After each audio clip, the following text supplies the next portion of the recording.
We decided to assign our identity and self-worth to one person, and then we wonder why it is so hard to move on. It's no secret that everyone has a loneliness struggle nowadays. It's really hard to make new friends. It's even harder to find a good relationship. And on top of all of that, all we do in our free time is scrolling social media. We're so close to the outside world that the few people that are physically in our lives are becoming everything at once. For example, the boyfriend in your life.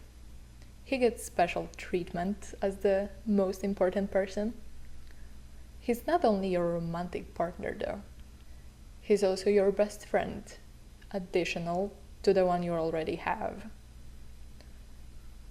But that's within reason. We're supposed to like our partner. It just doesn't end there. He's your therapist. You tell him everything that goes inside your mind, including that half thought you had that you haven't even had enough time to process yourself. He's supposed to motivate you because you need that policeman controlling your diet. He's supposed to regulate your emotions because it's so much easier to pass on the difficult emotions, your anxiety, onto someone else to deal with it.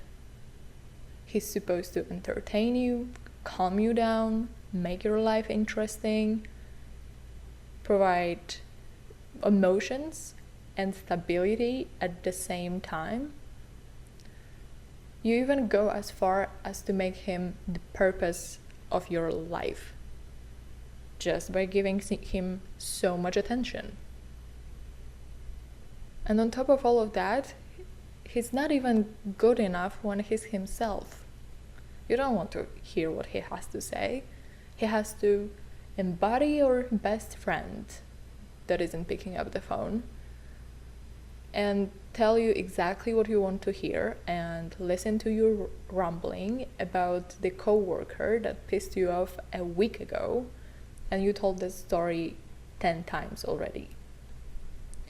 Honestly, the only thing left is to update that man on your bowel movements.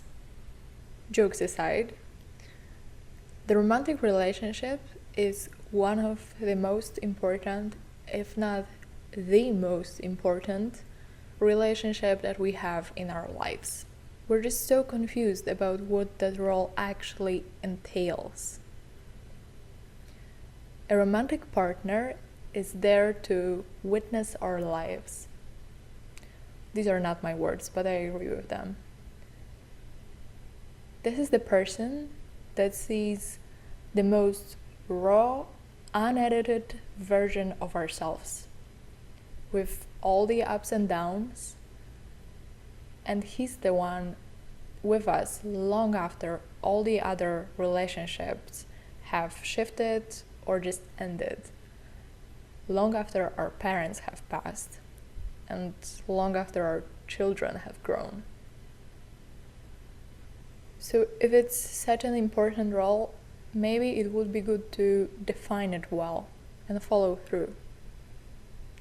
If I was expected to be all of these people at once, I'd get pretty tired. Of course, no one teaches us relationships. It takes time to figure it all out. But maybe we should, even if for our own good. Because imagine what happens when that relationship ends. When that one person was carrying so much, when you assigned so many roles to that one person. No wonder breakups can feel like the end of the world. Because most of your world is ending. And it's not just relationships. The same thing happens at work.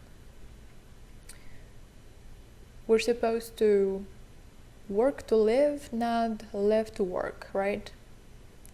If only it was that simple. Work is rarely about money. We care about it, but that's not it. If it was, I'm pretty sure more of us would consider being a mechanic. Work very often is about status. And on top of that, it's about identity. It's what you say when you get asked, "Who are you?" How come we're so quick to say, "I'm a lawyer, I'm an accountant, I'm a doctor," but somehow "I love music" feels less valid? It doesn't end there. It's not only about money and status and identity. Work is our passion too. We're supposed to love what we do. But when we do it and we don't love it, we're clearly doing something wrong. So we lie to ourselves and everybody else that it's amazing. That presentation last week was just so meaningful to me. I put so much of my heart into it. Did you really? But you're supposed to. It would be so much easier if we actually worked to live. But that wish is neither simple nor sufficient. Because through our work, a lot of our wants and needs can manifest. That's the place where your opinions are needed, you're needed, where you're capable. So of course it's important. It's so important that we're quick to overload that role, that thing as well. So much so that we even treat our workplace as the perfect place to find new friends. Not that there's anything wrong with having work friends. It has its downsides. You go out with friends from work and you're still at work. Either just treating them as your emotional dumpster because they're the ones who understand that annoying client. But sometimes you're also clocking in more hours by solving problems that belong to your 9 to 5, not your dinner with friends. Fortunately, we do have friends outside of work. But that role is packed almost as much as the boyfriend. Your friends are always supposed to be there for you. Every time you need them, they come running. Not that they have their own lives, right? You need them. They are also your therapists. They listen to every single story at least 10 times because you just refuse to change and keep coming back to the exact same pattern and wrong decisions. But they are supposed to be the expert of your life. They are supposed to know what decisions you should make, so you make them your personal consultant, and every time there's a problem, you expect them to have an answer.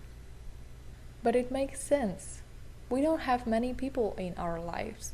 It's not like everyone has a village. It used to be like that, but not anymore.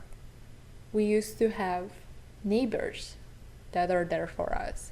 We used to have multi-generational homes. So parents, grandparents, all living together or within a 5-minute walk. We don't have that anymore. We used to be so much more connected to religion. And religion is a great place to find community. It gives you a sense of belonging. We lost all of that. Now we have a fraction of it all. So of course, losing the romantic relationship is not just losing the person that you spend most of your time with.